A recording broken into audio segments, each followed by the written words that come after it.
नमस्कार साथियों, आज की इस कक्षा में आप सभी का स्वागत है। पिछले व्याख्यान में हमने ब्रिटिश संसदीय अंग या ब्रिटिश संसद के द्वितीय महत्वपूर्ण सदन कॉमन सभा के संबंध में बात की थी और उसके तहत हमने कॉमन सभा सदस्यों की योग्यता और उनके बेसिक क्राइटेरिया के संबंध में आपसे बात की थी। उसी कड़ी में आगे बढ़ते हुए आज के इस व्याख्यान में हम कॉमन सभा की अन्य प्रमुख विशेषताओं और उनके लक्षणों के संबंध में बात करेंगे। ब्रिटिश कॉमन सभा यह संसद का प्रथम सदन माना जाता है और लोकप्रिय सदन माना जाता है। इसे निम्न सदन कहा जाता है। कॉमन सभा के अधिवेशन के संबंध में कॉमन सभा का वार्षिक अधिवेशन लोकसभा के साथ ही प्रारंभ होता है। इसका वर्ष में एक अधिवेशन आवश्यक रूप से बुलाया जाता है। जैसे भारत में भी अगर देखते हैं हम तो लोकसभा और राज्यसभा दोनों का अधिवेशन लगभग साथ साथ चलता है। लेकिन भारत में ये कहा गया है भारतीय संविधान में कि संसद के दो सत्रों के बीच 6 माह से अधिक अंतर नहीं होना चाहिए। तो यहाँ 3 सत्र मुख्य रूप से बुलाए जाते हैं: ग्रीष्मकालीन सत्र, मानसून सत्र और शीतकालीन सत्र। और ग्रीष्मकालीन सत्र के अंतर्गत ही यह लंबा चलता है, तो बजट सत्र भी होता है। पर ब्रिटेन में वर्ष में एक अधिवेशन आवश्यक रूप से बुलाया जाना चाहिए, ऐसा कहा गया है। हाँ, आवश्यकता पड़ने पर एक से अधिक अधिवेशन भी ब्रिटेन में बुलाए जा सकते हैं। गणपूर्ति। साथियों, पहले तो ये समझना आवश्यक है कि गणपूर्ति किसे कहते हैं।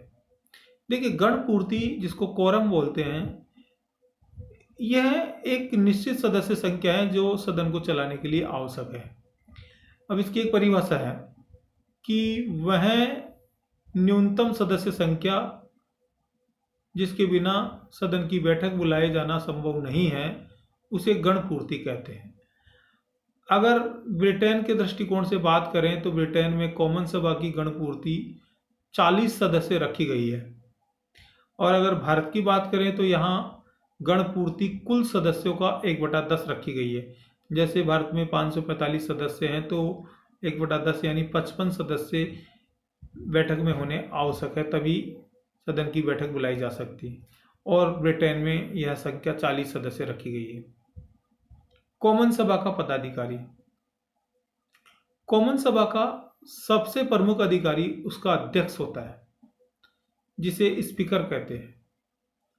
अध्यक्ष सबसे महत्वपूर्ण अधिकारी होता है कॉमन सभा। अध्यक्ष के साथ ही वहां एक उपाध्यक्ष भी होता है, जो अध्यक्ष की अनुपस्थिति में सदन की कार्यवाहियों का संचालन करता है।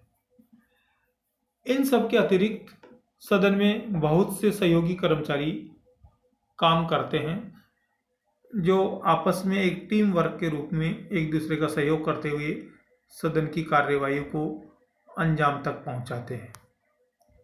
कॉमन सभा के कार्य एवं शक्तियां। विधायी एवं व्यवस्थापिका संबंधी कार्य। सबसे पहले ब्रिटेन में कानून निर्माण के संबंध में कॉमन सभा की शक्तियां बहुत व्यापक है। कॉमन सभा किसी भी विषय पर कानून बना सकती है। ये ध्यान रहे, कॉमन सभा किसी भी विषय पर कानून बना सकती है। सैद्धांतिक रूप से एक विधेयक को कानून बनाने के लिए कॉमन सभा, लोकसभा और सम्राट की स्वीकृति आवश्यक है। यानी कोई विधेयक कानून कब बनेगा? जब वह एक सदन से पारित होकर दूसरे सदन में जाएगा, और यदि वह दूसरा सदन भी उस विधेयक को पारित कर देता है और फाइनली रूप से उस पर सम्राट या महारानी के हस्ताक्षर हो जाते हैं, तो वह कानून बन जाता है। ब्रिटेन में चूंकि सम्राट की शक्ति नाम मात्र की है और लोकसभा भी कॉमन सभा द्वारा पारित सामान्य विधेयकों को मात्र 1 वर्ष के लिए ही विलंबित कर सकती है। इस दृष्टिकोण से कानून निर्माण के संबंध में कॉमन सभा अधिक शक्तिशाली है, क्योंकि वहां 1949 के संसदीय अधिनियम के तहत लोकसभा की शक्तियों को सीमित करते हुए अब लोकसभा कॉमन सभा के किसी विधेयक को मात्र 1 वर्ष के लिए विलंबित कर सकती है, यानी अपने पास रोक सकती है। 1 वर्ष बाद में वह विधेयक स्वतः ही पारित हो जाएगा और कानून का रूप ले लेगा सम्राट के हस्ताक्षर होने के बाद। तो अगर समग्र दृष्टि से देखें तो कॉमन सभा लोकसभा की तुलना में बहुत शक्तिशाली है कानून निर्माण के संबंध में। कार्यपालिका संबंधी शक्तियां, ब्रिटेन में कार्यपालिका पर कॉमन सभा का ही नियंत्रण है, लोकसभा का नहीं। मंत्रिमंडल कॉमन सभा के प्रति उत्तरदायी होता है। भारत में भी मंत्री परिषद कॉमन सभा के प्रति यानी कॉमन सभा का जो समकक्ष रूप है यानी लोकसभा के प्रति उत्तरदायी होती है। कॉमन सभा के सदस्य मंत्रियों से प्रश्न एवं पूरक प्रश्न पूछ सकते हैं तथा उनके विरुद्ध काम रोको प्रस्ताव, निंदा प्रस्ताव, बजट कटौती प्रस्ताव एवं अविश्वास प्रस्ताव आदि माध्यमों से नियंत्रण रख सकते हैं। यानी कॉमन सभा सभी दृष्टिकोण से मंत्रियों पर नियंत्रण रखने की पावर रखती है, क्षमता रखती है। तो कार्यपालिका की दृष्टि से कॉमन सभा बहुत शक्तिशाली है। प्रधानमंत्री कॉमन सभा के सदस्यों में से ही बहुमत प्राप्त दल का व्यक्ति होता है।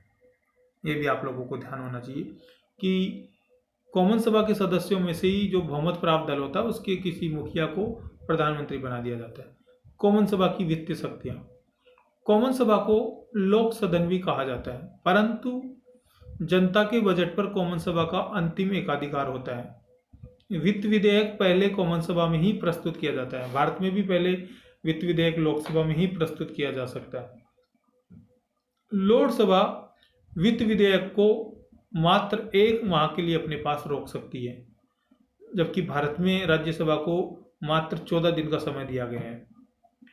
1 माह के बाद यह विधेयक स्वतः ही पारित समझा जाता है, यानी लोकसभा की सहमति असहमति का कोई महत्व नहीं होता। 1 माह के बाद स्वतः ही पारित समझा जाएगा। कॉमन सभा के अन्य महत्वपूर्ण कार्य, पहला, जनता की शिकायतों एवं कष्टों को सुनना। पहला महत्वपूर्ण काम है जनता की शिकायतों और कष्टों को सुनना। ये कॉमन सभा का बहुत महत्वपूर्ण काम है क्योंकि ये जनता का सदन है, लोकप्रिय सदन है, जनता के प्रतिनिधियों के माध्यम से शासन किया जाता है। तो जन शिकायतों और कष्टों की जो सुनवाई प्रथम दृष्टया होती है वह कॉमन सभा में होती है। जनता को राजनीतिक शिक्षण देना, क्योंकि कॉमन सभा के सदस्य हर 5 वर्ष में चुनाव जीतकर आते हैं और हर 5 वर्ष में जो चुनाव होता है उससे जनता को राजनीतिक शिक्षण मिलता है। जनता सीखती है कि किस प्रकार चुनाव लड़े जाते हैं, किस प्रकार चुनाव में विजित हुआ जाता है और किस प्रकार बहुमत प्राप्त किया जाता है और किस प्रकार बहुमत के माध्यम से सरकार बनाई जाती है और किस प्रकार उनमें से मंत्री नियुक्त किए जाते हैं। तो ये सब चीज़ें जनता को सीखने को मिलती है। सदन में जनता की राय को अभिव्यक्त करना, अभी मैंने आपको पहले ही बताया कि कॉमन सभा जनता का सदन है, तो जनता की राय को अभिव्यक्त करने का काम कॉमन सभा का है। आपने मेरी इन सब बातों को बड़े ध्यान से सुना, तो इसके लिए आप सभी को बहुत धन्यवाद, आभार।